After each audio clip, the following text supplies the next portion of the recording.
Bom, vamos continuar nosso estudo das bem-aventuranças. E o nosso texto hoje é o versículo 6.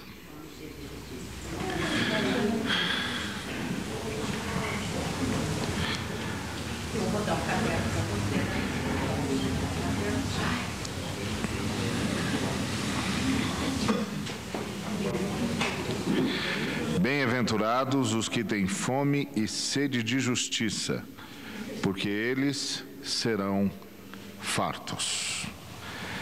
Bem-aventurados os que têm fome e sede de justiça, porque eles serão fartos. Vamos orar? Obrigado, Senhor. Mais uma vez o Senhor nos reúne para falar ao nosso coração. E nós rogamos que seja conforme a vontade do seu coração. Em nome de Cristo Jesus. Amém.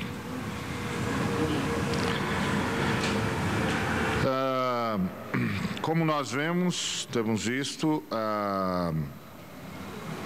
as bem-aventuranças são, como dizia Henry Nouwen, o autorretrato de Jesus e, consequentemente, o autorretrato de todo cristão.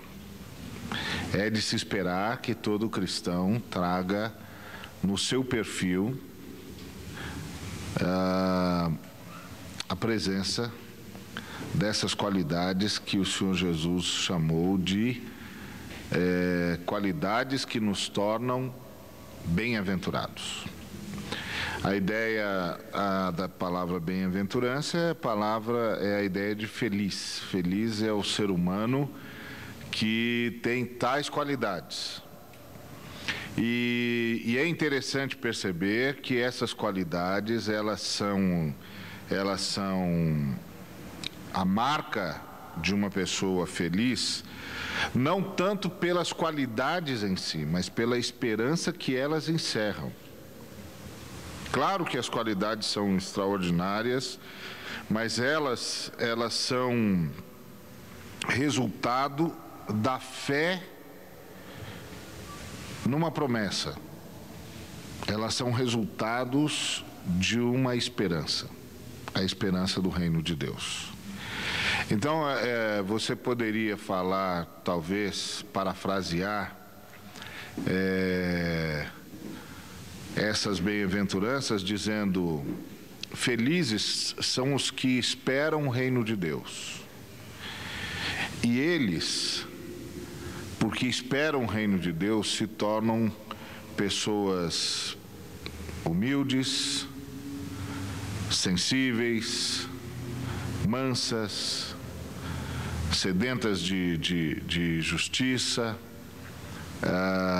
misericordiosas, etc, etc. Então, a esperança que eles têm norteia a vida que eles vivem e o caráter que eles assumem. E isso é uma coisa que a gente não pode esquecer jamais, que o ser humano é movido por esperança. É movido por esperança. Onde há esperança, há reação. Onde não há... E isso é uma máxima que extrapola, inclusive, as verdades bíblicas. Aquele psicólogo Viktor Frankl, ele desenvolveu toda uma tese em cima disso. Ele passou pelos campos de concentração e ele percebeu que as pessoas que tinham uma esperança, um senso de propósito, um sonho a realizar de alguma maneira, sobreviveram. Eles tinham sentido para viver, eles reagiram positivamente.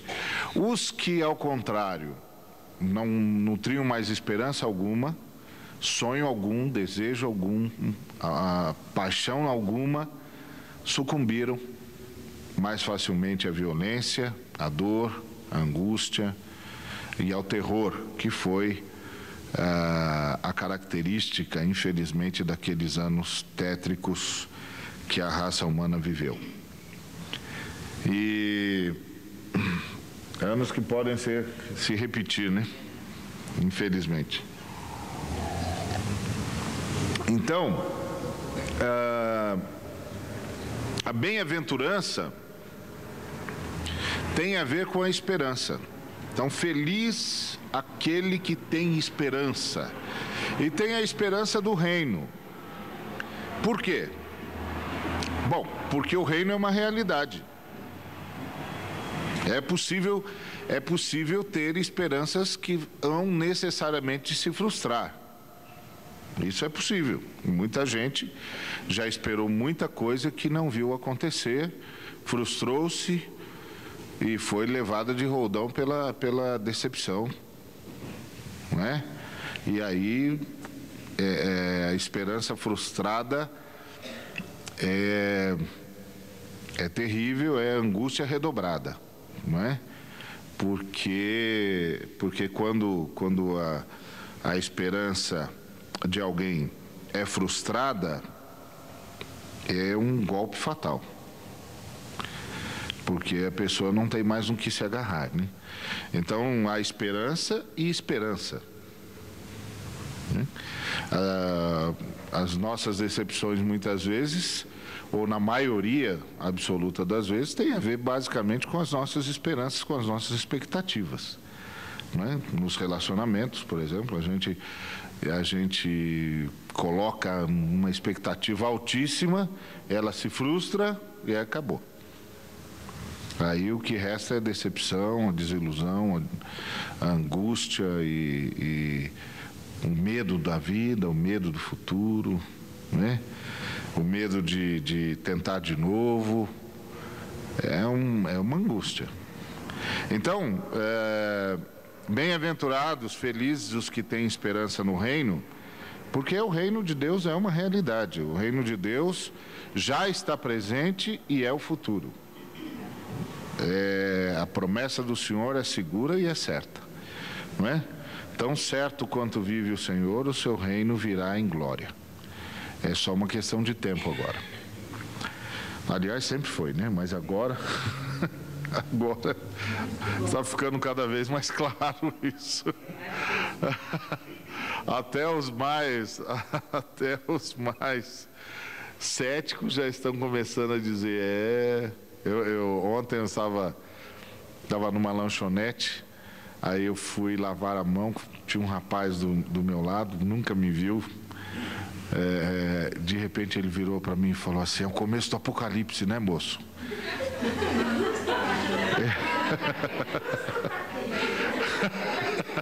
Eu falei, você acha? Ele falou, eu acho, Deus não vai segurar isso. Deus não vai segurar isso, Ele vai julgar todo mundo, porque isso aí chegou ao limite. Eu falei, pois é. Aí conversamos um pouco sobre tudo aquilo, mas o que me chamou a atenção foi que ele estava, os olhos dele arregalados, ele dizendo, Deus não vai segurar isso, Deus não vai segurar isso. Então até os mais céticos começaram a pensar, acho que há mais razão no que eles dizem do que eu gostaria de crer. Mas bem-aventurados os que têm esperança. Bem-aventurados os que têm esperança. E em dias como hoje, essa verdade soa muito mais forte. Bem-aventurados os que têm esperança. Bem-aventurados os que esperam pelo reino de Deus. Não é? Bem-aventurados, porque isso vai nortear a vida que eles hão de viver e o caráter que hão de assumir. Bem-aventurados, porque à medida em que uma pessoa vive a partir da sua esperança, ela tem força suficiente e necessária para suplantar as angústias do tempo presente. Não é? Quando não há esperança, a angústia, a dor, o desespero do tempo presente acaba por anular toda a vontade de viver. Então, bem-aventurados os que têm esperança. E o Senhor, no versículo 6, diz que aqueles que têm esperança, os bem-aventurados, eles têm fome e sede de justiça, e eles serão fartos. Eles são bem-aventurados porque serão fartos. Serão fartos de justiça, verão a justiça triunfar. Verão a justiça triunfar. E por isso eles são bem-aventurados, porque eles verão a justiça triunfar. E porque eles sabem que verão a justiça triunfar, hoje eles vivem com fome e sede de justiça. Eles vivem para que a justiça se torne uma realidade. Eles vivem para que a justiça de fato aconteça no dia a dia, nos relacionamentos, e em todas as transações, em todos os contatos, em tudo. Porque eles sabem que um dia a justiça há de triunfar. E que o dia em que a justiça triunfar será um reino que só poderá ser vivido por aqueles que hoje tiveram fome e sede de justiça. Os que hoje viveram a partir do que esperavam. Porque é preciso ter esperança para ter fome e sede de justiça. E nós vivemos um mundo de espertalhões.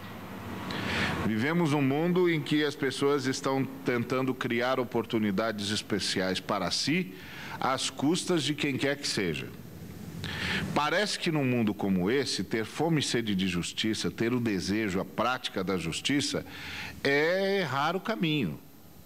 Porque é expor-se aos espertalhões, é expor-se aos sem caráter, é expor-se aos ladinos, é expor-se aos que cogitam o mal na perversidade das sombras. Só vale a pena ter fome e sede de justiça se você tem de fato esperança.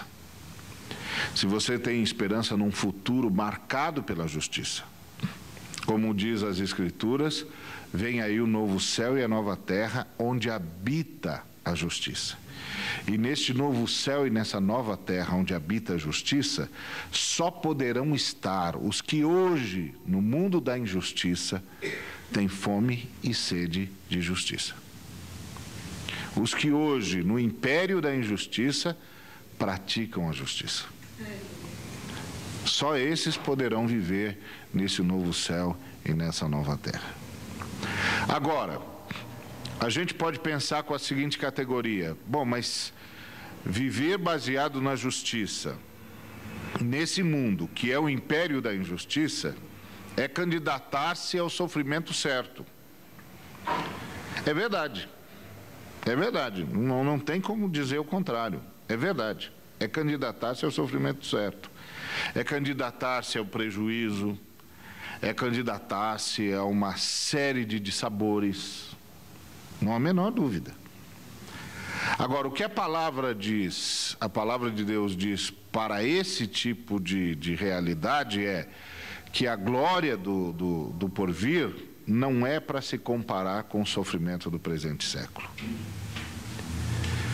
Que vale a pena sofrer o que há de sofrer o que tem fome e sede de justiça, porque o que o aguarda não pode ser comparado com o seu sofrimento. O seu sofrimento é atroz, sem dúvida, mas o que o aguarda é sublime.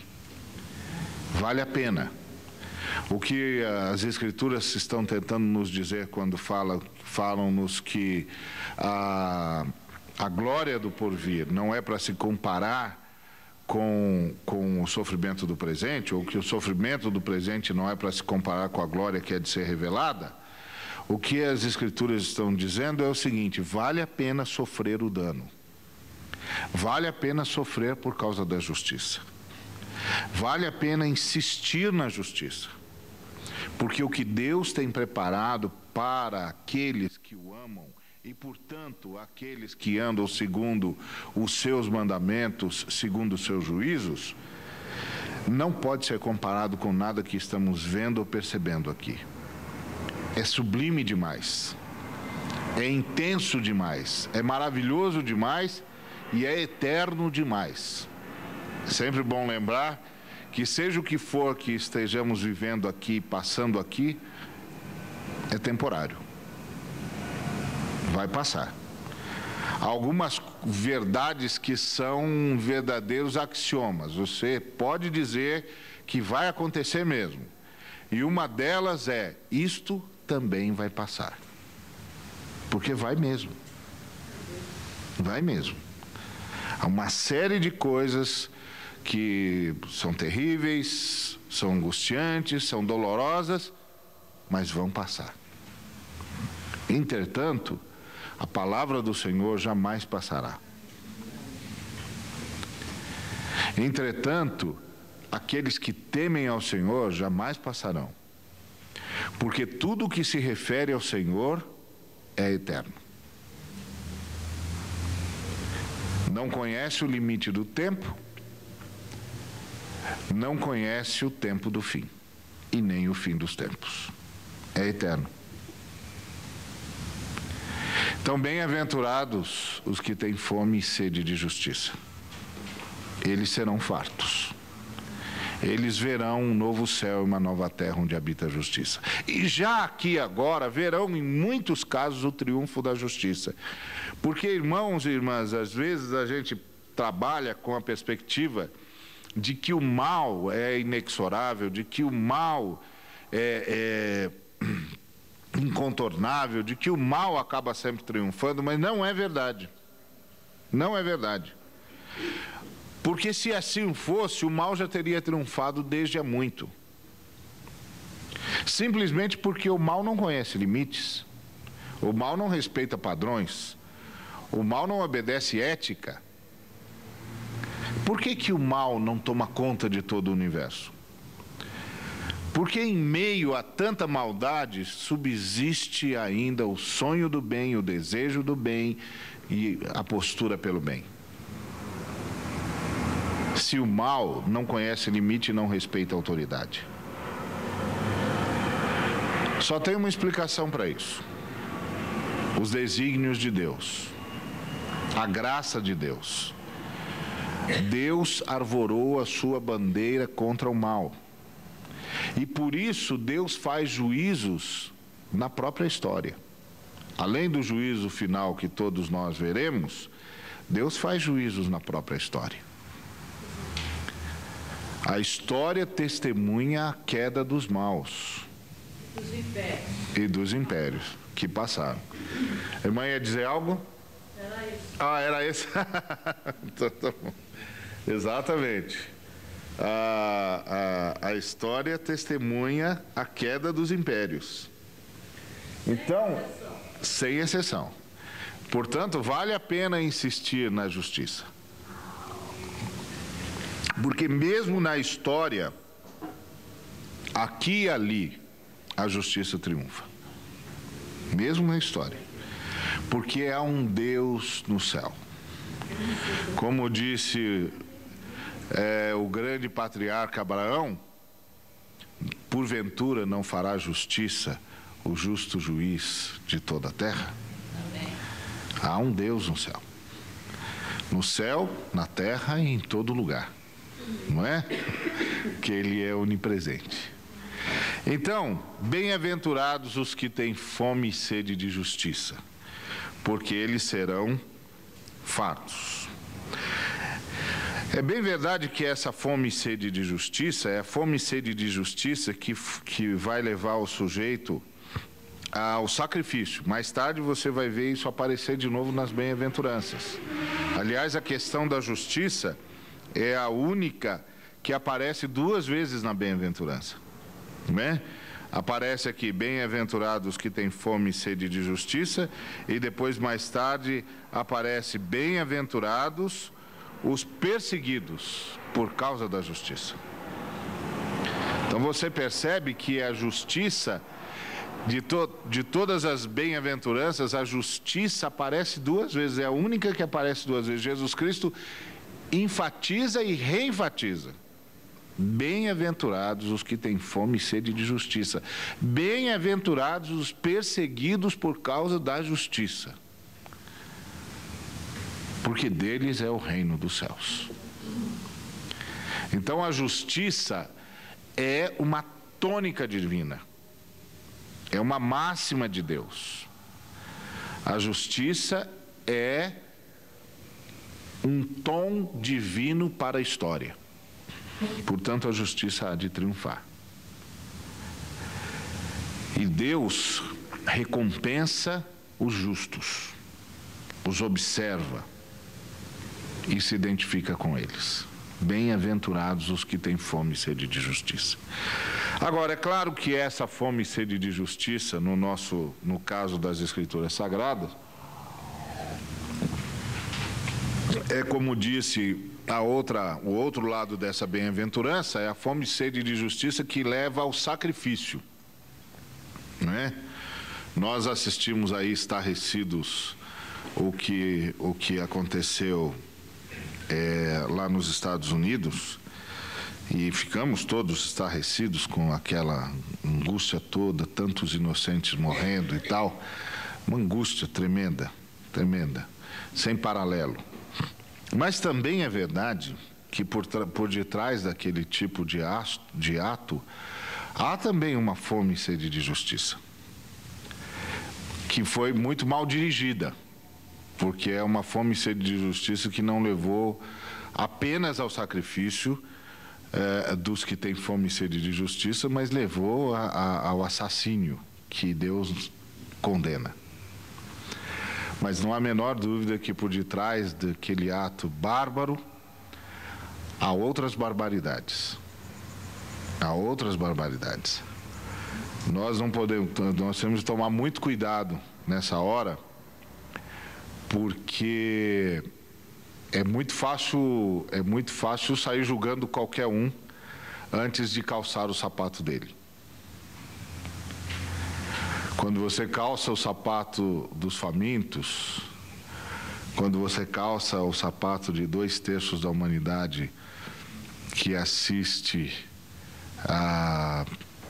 angustiadamente a pujança de uns poucos em detrimento de muitos, quando você calça o sapato dos que sabem que estão condenados a morrer de fome, quando você calça o sapato dos que sabem que estão condenados ao subdesenvolvimento para sempre, quando você calça o sapato dos que sabem que estão condenados a estar à deriva das grandes potências e das grandes fortunas, quando você calça o sapato dos que sabem que estão condenados à indignidade, quando você calça o sapato dos que sabem que estão candidatos e condenados a uma vida de semi-escravidão, você consegue entender alguns ódios.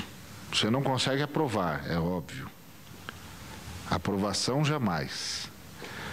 Mas compreensão, não tem como não entender a dor daqueles que não têm esperança.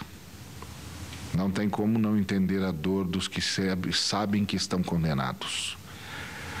Não tem como não entender a dor dos que sabem que estão calados para sempre. E aí, gente assim tenta fazer a sua voz ser ouvida de alguma maneira. E às vezes, da maneira mais trágica possível. A gente pode aprovar uma coisa dessa? Não, jamais, sob hipótese alguma. A gente não pode aprovar o derramamento do sangue humano sob hipótese alguma.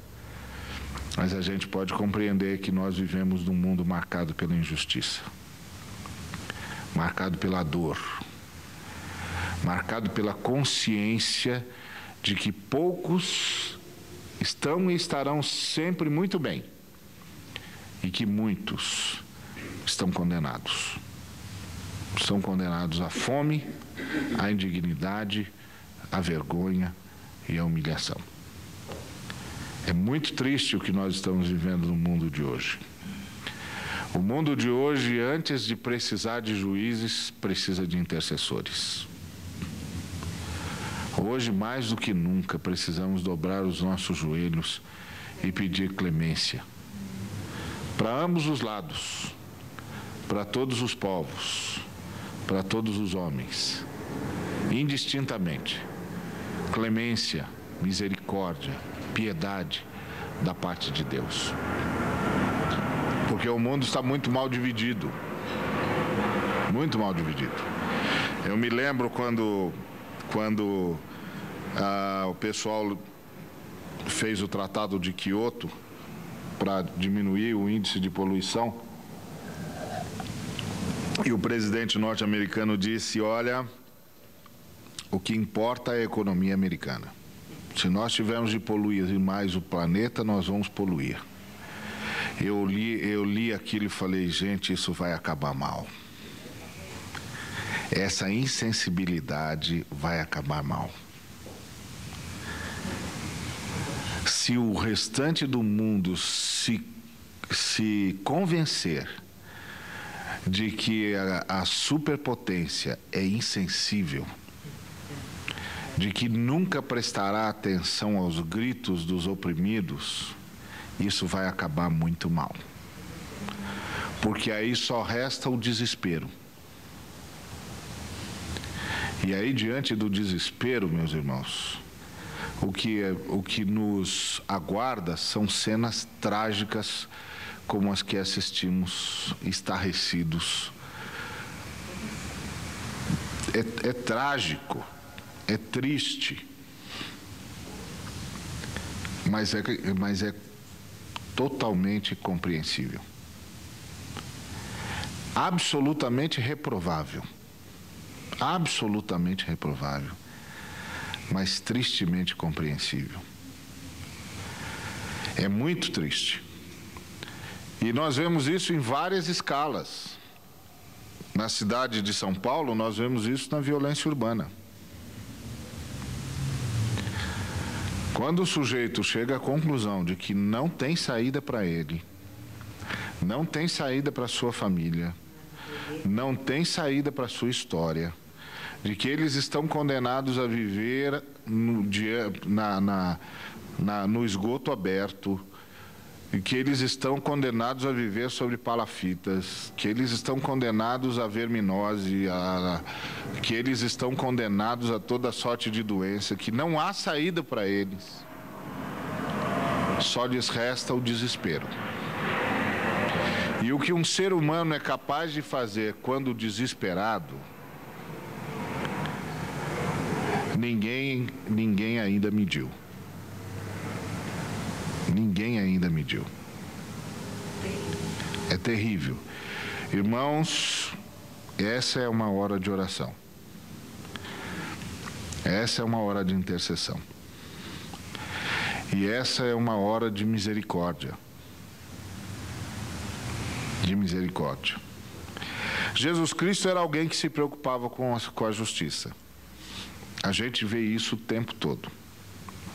E ele se preocupava com a justiça das formas mais interessantes possíveis. Por exemplo, ele se preocupava com a questão da justiça da história e na história. Um exemplo bonito desse é quando ele está chegando numa cidade e vem com ele uma multidão.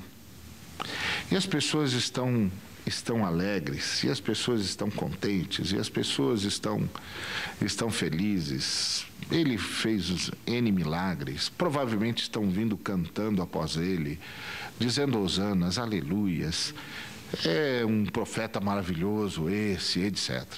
De repente, ele cruza com uma outra multidão, uma multidão que está saindo da cidade. A multidão que está saindo da cidade também está cantando, mas está cantando réquiems, está cantando músicas fúnebres, está chorando a morte do filho de uma viúva, o arrimo daquela mulher. Está cantando a injustiça da história, a injustiça da vida, que faz com que os pais tenham de enterrar os filhos, e ao enterrar os filhos, alguns pais enterram o seu futuro, enterram a sua sobrevivência. E era o caso daquela viúva. marcada pela injustiça da história, que é fruto da queda dos homens. E é interessante perceber como, de repente, o Jesus que vem com a multidão alegre, cantando, triunfante, etc., etc., muda de lado. Ele muda de multidão. Ele imediatamente se torna solidário com a outra multidão. Ele esquece os folguedos e começa a prestar atenção nas lágrimas. Só que ele vai para corrigir a história. Ele vai para que a justiça seja restabelecida naquela história. E ele toca o esquife e ordena ao menino que volte. E o entrega de novo à sua mãe. É interessante ver isso. É interessante perceber que Jesus Cristo ali age como quem tem fome e sede de ver a justiça. E que olha para a história daquela mulher e vê que situação injusta a vida lhe colocou. Agora, depois de ter dado a vida pelo seu filho, agora que o seu filho pode garantir-lhe uma sobrevida que nem ela sabe quanto tempo significa, ele vai embora antes. E ela é abandonada à deriva da história. E teria sido assim se ela não tivesse encontrado Jesus Cristo. Se Jesus Cristo não tivesse cruzado o seu caminho e atendido a sua causa. É interessante como Jesus Cristo tem senso de justiça. E ele corrige a injustiça da vida, a injustiça da história, fruto da própria queda, com um ato miraculoso da ressurreição. Para nós, ter fome e sede de justiça significa estarmos prontos para clamar por ressurreição. Para nós, ter fome e sede de justiça significa estarmos prontos para clamar por mudança na história. Para nós, ter fome e sede de justiça significa comprometer-se com a história. Uma outra cena interessante de Jesus tendo fome e sede de justiça é na conversão da mulher samaritana. De repente, ele se dá conta da tremenda injustiça que aconteceu com aquela mulher. Aquela mulher sabe muito sobre a sua fé. Muito sobre a sua fé. Ela sabe tanto a ponto de discutir com Jesus. De conversar em termos teológicos com Jesus. Ela é capaz de fazer a pergunta certa: onde é que se adora? Os seus rabinos dizem que nós devemos adorar em Jerusalém, mas os nossos dizem que nós devemos adorar no Monte Gerizim. Onde se adora? E aí Jesus diz, olha, o certo é adorar em Jerusalém, porque a salvação vem dos judeus. Nós adoramos o que conhecemos e vocês adoram o que não conhecem. Mas vem a hora, e já chegou, em que os verdadeiros adoradores adorarão o Pai em espírito e em verdade, porque Deus é espírito, e importa que os seus adoradores o adorem em espírito e em verdade. E aí aquela mulher diz algo surpreendente. Ela diz, eu sei que virá o Messias, e que ele há de nos explicar todas as coisas. Ela tem sede do Messias. Como é que uma mulher que tem sede do Messias está vivendo num estado de pecado como ela está vivendo? É que ela se cansou. Ela se cansou do vazio da sua religião. A sua religião não responde mais às suas perguntas. E ela se cansou. Ela se cansou de esperar uma mudança na sua história. Mudança que nunca veio. E Jesus Cristo se deu conta da injustiça que estava sendo imposta àquela mulher. Que injustiça é essa? a injustiça de não estar sendo conduzida à verdade. Que coisa interessante. A injustiça de estar sendo conduzida por falsos líderes religiosos, por gente que adulterou a palavra de Deus e transformou-a segundo seus interesses pessoais. E aí fez uma mulher sedenta de Deus acreditar naquilo e se frustrar, porque nunca aconteceu o que os seus líderes prometeram que aconteceria. Isso também é uma injustiça. Isso é uma grande injustiça. Provavelmente uma das mais trágicas injustiças que nós estamos vivendo nesse país nos dias em que estamos.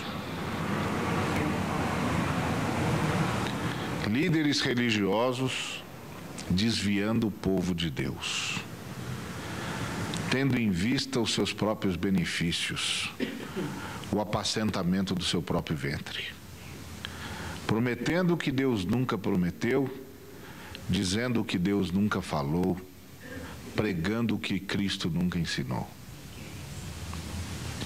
E fazendo com que pessoas que realmente têm sede de Deus sejam desviadas do caminho do Senhor, aguardando por algo que nunca virá, até que se cansam.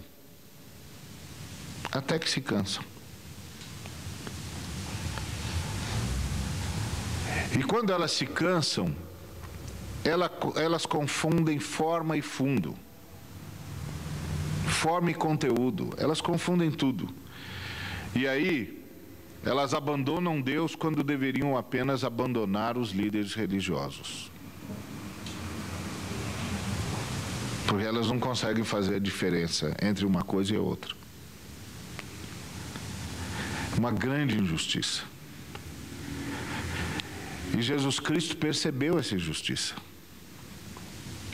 E aí fez algo que fez com aquela mulher em primeira mão, antes de anunciar aos seus próprios discípulos. Ele voltou-se para ela e disse: eu sou o Cristo. Eu sou aquele que você está esperando. Sou eu que estou falando com você. Eu sou o Cristo que você está esperando. Eu sou aquele que veio para ensinar todas as coisas. Eu sou aquele que vim para libertar você dessa injustiça. Ter fome e sede de justiça para nós é ter consciência de que não podemos nos desviar da palavra de Deus um segundo. Às vezes eu falo com colegas pastores e eles falam assim: não, tem um pessoal aí que são os nômades de Cristo. Eles estão em todos os lugares e não estão em lugar nenhum. Essa gente não se pode confiar, etc, etc, etc. E eu digo para eles: olha, eu posso entender a fúria de vocês,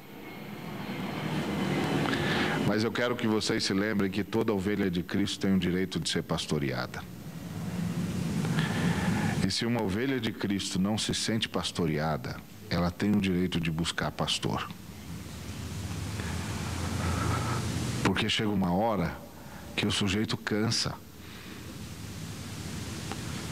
Cansa de fazer tudo o que lhe dizem e nunca ver tudo o que lhe prometem.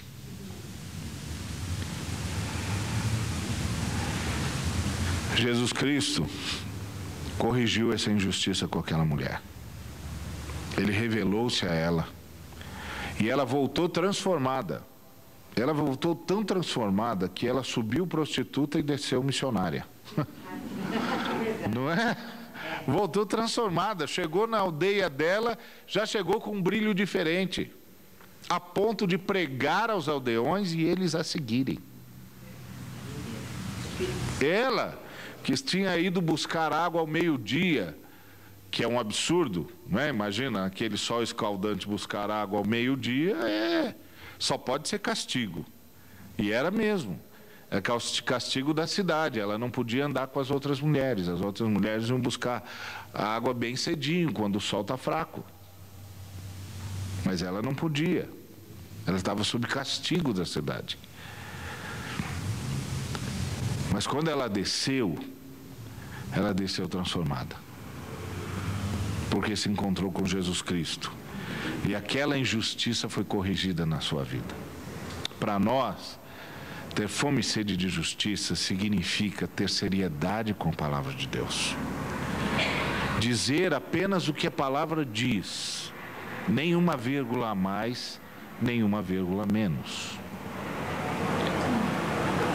Transmitir apenas as promessas que são promessas do Senhor, e não promessas da nossa avareza e da nossa necessidade de engrossar os cofres da igreja. Apenas aquilo que o Senhor disse. Porque aquilo que o Senhor disse, o Senhor banca.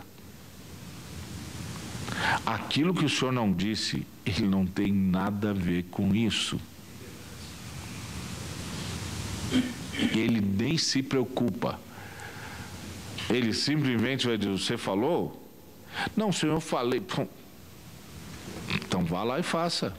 Não, mas eu estava contando com o Senhor. Não, você não estava contando comigo, senão você tinha dito que eu falei. Eu não falei. Então, ter fome e sede de justiça é ter seriedade diante daquilo que Deus diz. Jesus Cristo tinha fome e sede de justiça. Ele corrigia isso da forma mais curiosa possível. Ele corrigia as injustiças da forma mais curiosa possível. Por exemplo, uma outra situação é aquela em que ele está na Ciro Fenícia. E chega aquela mulher que está com a filha endemoniada, e ela diz: olha, eu preciso de ajuda, eu preciso que o Senhor cure a minha filha. E aí ele diz: olha, eu não posso fazer nada, porque eu vim para as ovelhas de Israel, eu não vim para os gentios. Então eu não posso fazer nada. Eu não posso dar o pão dos filhos aos cães. Que palavra dura, hein? Que palavra dura. E aí aquela mulher diz: mas Senhor, os cães comem das migalhas que caem da mesa dos filhos. Ele disse: mulher, grande é a tua fé. Pode ir. Sua filha está curada. De que injustiça o Senhor estava corrigindo ali? A injustiça de um povo que não foi missionário. A injustiça de um povo que não repartiu o que sabia. A injustiça de um povo que deixou seus vizinhos na ignorância, quando devia ter lançado-lhes a luz que recebera do seu Deus. A injustiça de um povo que não quis compartilhar as suas bênçãos para ser único, para ser o único agraciado. A injustiça de um povo que não entendeu. Não entendeu. Não entendeu. E que porque não entendeu, muita gente sofreu sem precisar sofrer. Muita gente chorou sem precisar chorar. Muita gente. E Jesus corrige essa injustiça. É interessante. Não só a mulher converteu-se a Jesus, mas Jesus converteu-se à mulher. Disse: vai, minha filha, a tua fé é muito grande. A tua fé é muito grande. Eu vou corrigir essa injustiça. Porque você também tem fé. E é uma injustiça encontrar pessoas em cujo coração Deus já semeou fé e que não tiveram a oportunidade de ouvir falar sobre Ele. Por isso que a igreja tem de ser missionária. Porque é uma injustiça guardar o que nós sabemos só para nós. Por isso que a igreja tem de mandar missionários para todos os cantos, para todos os povos. Por isso nós temos de nos ocupar com os nossos vizinhos, com os nossos amigos, com os nossos conhecidos, com os nossos colegas de trabalho, de escola, Porque é uma injustiça guardar o que nós sabemos só para nós. É interessante ver que Jesus tinha fome e sede de justiça. E que a fome e sede de justiça de Jesus abrangia a história, abrangia a questão da espiritualidade e abrangia também a questão da riqueza. Você sabe que a desdita de todos nós que somos da classe média, etc., em seguir Jesus, é que todo rico que se aproximou de Jesus ficou menos rico. Não tem... Eu ouço um pessoal falando o contrário, mas toda vez que eu olho na Bíblia, todos que se aproximaram ficaram menos ricos. Jesus ia corrigindo as diferenças. O Zaqueu dividiu os seus bens entre os pobres. Metade deles eu dou. E pago os que roubei, se roubei. Então, garoto modesto, né? Então, era o chefe dos publicanos, né? Chefe do esquema. Então, não, eu restituo 4 vezes mais. Então, Jesus vai corrigindo as defasagens. Como ele fez com o jovem rico. Nós vamos corrigir algumas defasagens. Você vai se converter a mim, mas também vai se converter aos pobres. Na verdade, Jesus não veio para empobrecer o sujeito. Mas é que no caso dele, quando o Senhor disse para ele assim, escuta, você conhece os mandamentos, não conhece? Todos. Não, antes ele disse, quais? Esses. Cumpro desde criança. Agora, teve um mandamento que não foi mencionado por Jesus, que é não terás outros deuses diante de ti.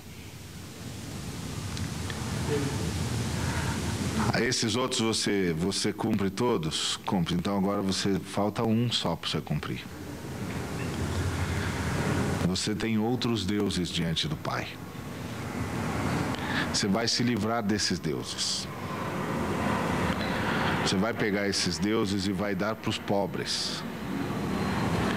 E depois você vai vir e seguir-me. Aí ele ficou triste. Ele tinha outros deuses diante do Pai. E o Senhor teve de corrigi-lo. E vai corrigir a todos. Porque o Senhor não faz acepção de pessoas. Ele vai corrigir a todos nós. Porque Ele não faz acepção de pessoas. Todos os que se aproximam dele precisam aprender que só há um Senhor. E é Ele. Ele é o Senhor.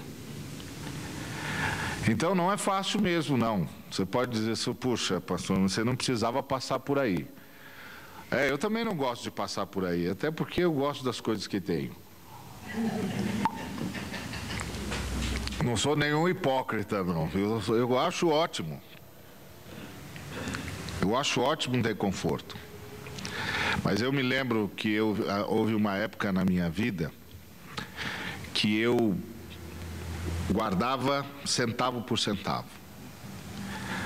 Controlava todos os elementos da minha conta bancária.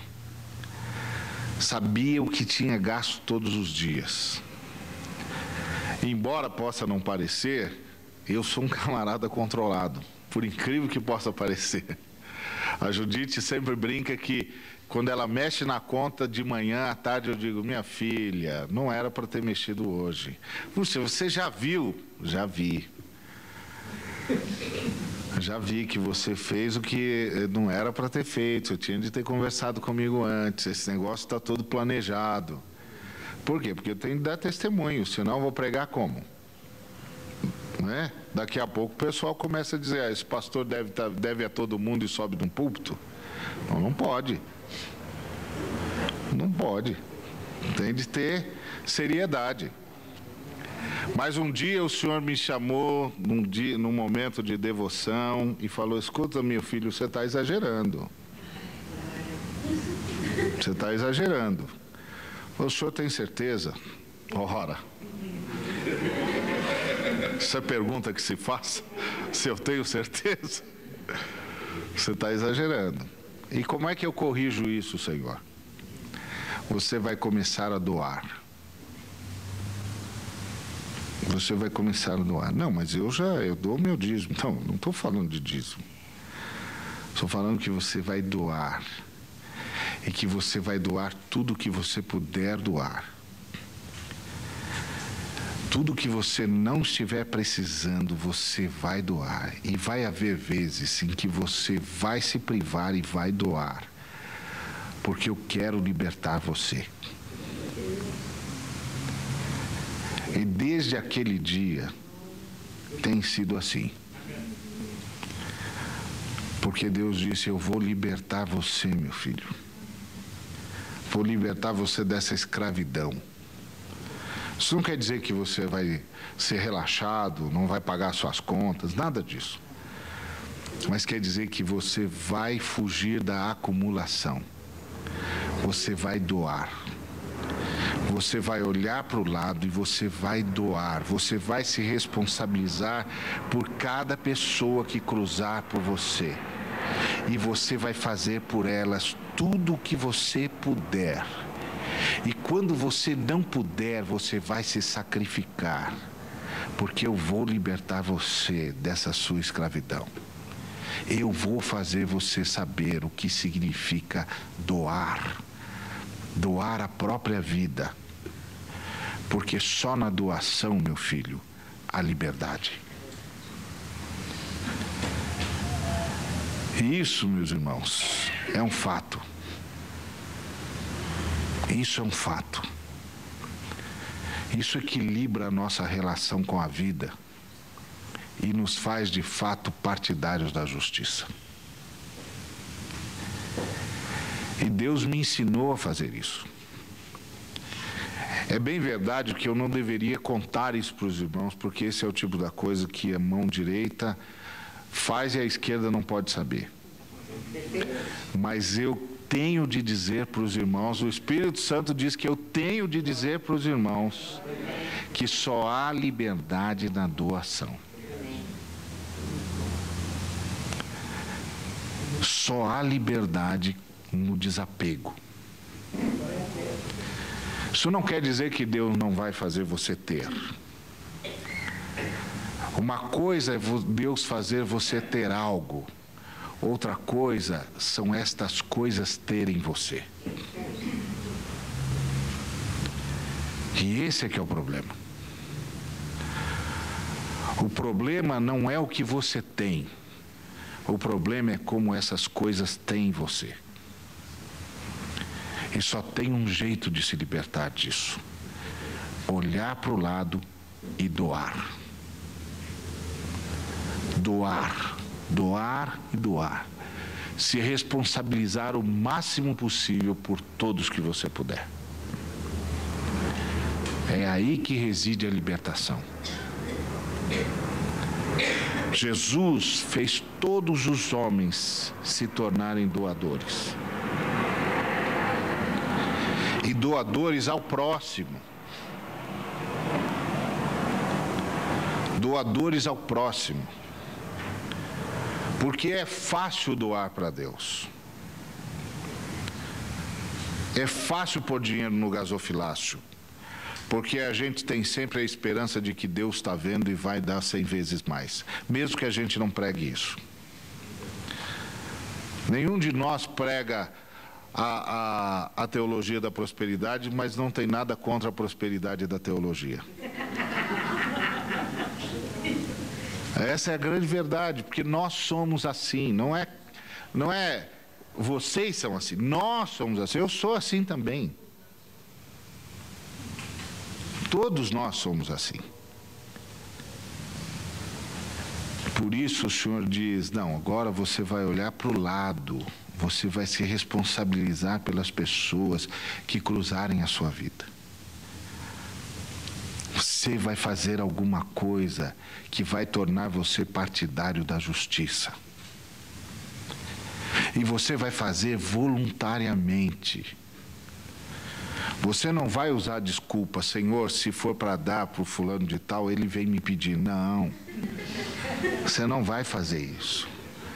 Você vai ver.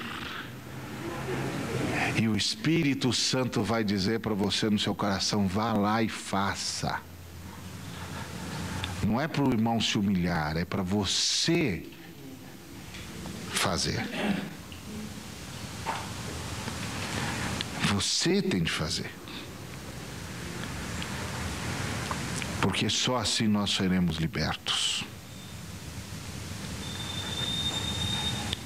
Ter fome e sede de justiça significa muitas vezes ter de fazer coisas que vão nos deixar numa saia justa, como diz a Judite. Vão nos deixar numa situação complicada. E a gente vai ficar pensando, mas Senhor, eu tenho de fazer isso aí mesmo? Por tudo que é mais sagrado, Senhor, me livra disso. Não me deixa ter de passar por esse negócio. Por que só eu tenho de dizer que isso está errado? Pelo amor do teu santo nome, levanta mais alguém. Não é possível. Essa é a angústia do profeta. Qual é a angústia do profeta? Os profetas tiveram uma situação pior do que a de Moisés. A gente às vezes pensa que Moisés enfrentou o pior,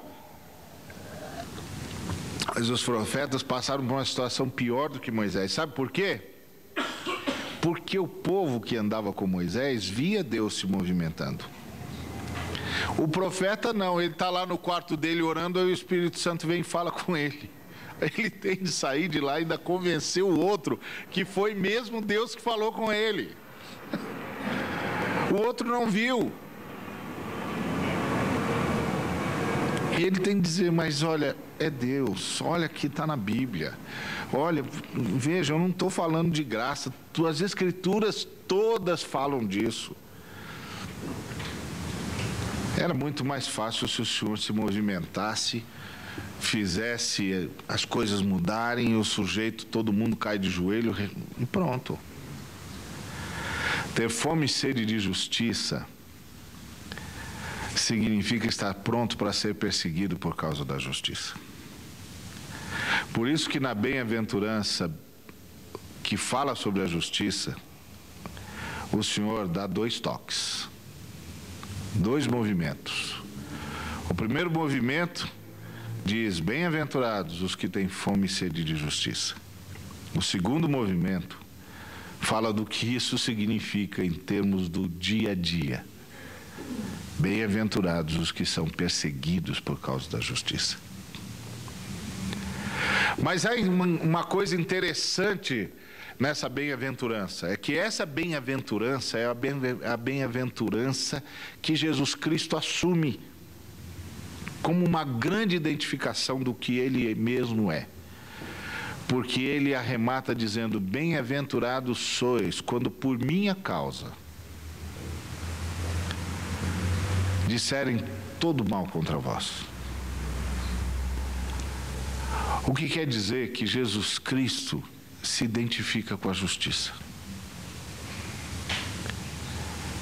E que quem sofre por causa da justiça, sofre por causa de Jesus.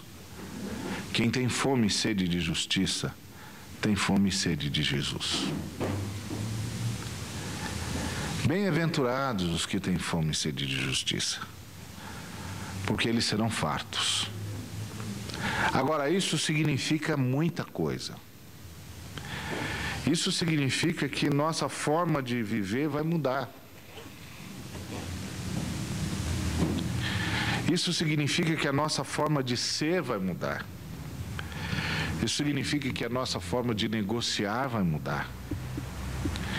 Isso significa que a nossa forma de nos relacionarmos com as pessoas vai mudar. Isso significa que a nossa forma de relacionarmos com o mundo vai mudar. fome e sede de justiça nos coloca em verdadeiras enrascadas. Fome e sede de justiça nos coloca envolvidos com tudo e com todos. Porque não há nenhum relacionamento, não há nenhum movimento que não tenha de ser pautado pela justiça. E é interessante que para Jesus, justiça não é o mesmo que juízo. Justiça não é condenação. Justiça é reparação. É compartilhamento. É sacrifício. É solidariedade. É interessante ver isso. É a justiça da Bíblia. Por isso que o ato de ontem nos choca de modo desesperador. Porque aquilo é o desvio da justiça.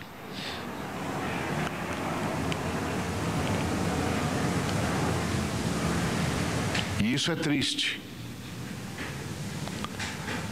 Mas também nos choca o desespero dos homens que fazem isso. Porque é o desespero da injustiça.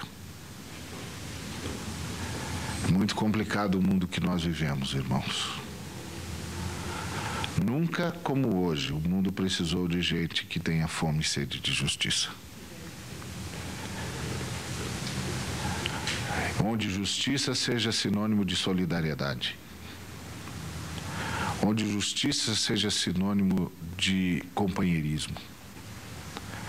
Onde justiça seja sinônimo de abrigo. Onde justiça seja sinônimo de doação. Onde justiça seja sinônimo de verdade. Onde justiça seja sinônimo de sermos guardiães uns dos outros.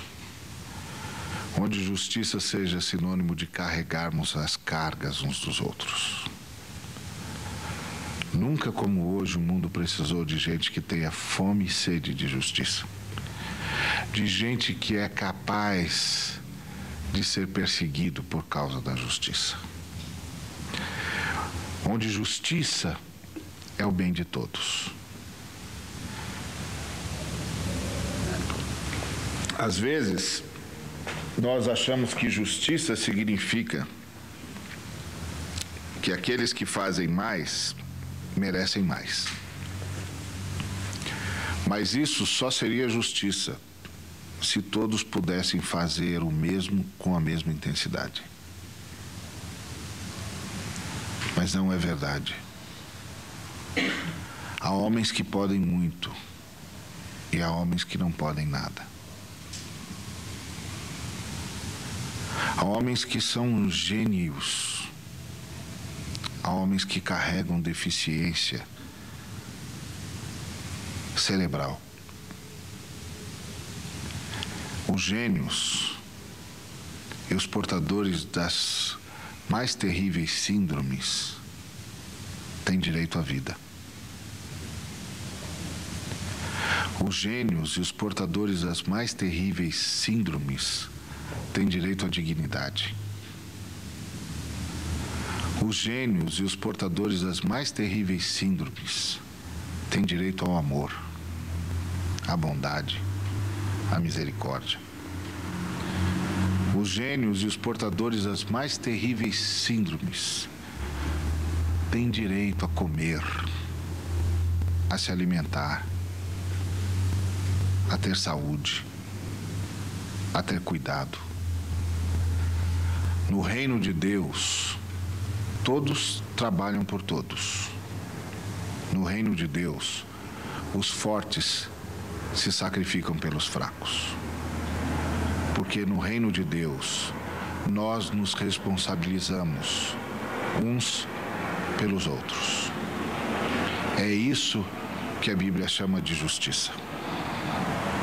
Bem-aventurados os que têm fome e sede de justiça. eles serão fartos. Bem-aventurados os perseguidos por causa da justiça, porque assim perseguiram os profetas que foram antes deles. Por isso, grande é o galardão deles no céu. Eles são os únicos que podem exultar, os únicos que podem se alegrar, porque eles são como os profetas. Eles deram inclusive a própria vida. Bem-aventurados os que têm fome e sede de justiça. Que Deus nos abençoe.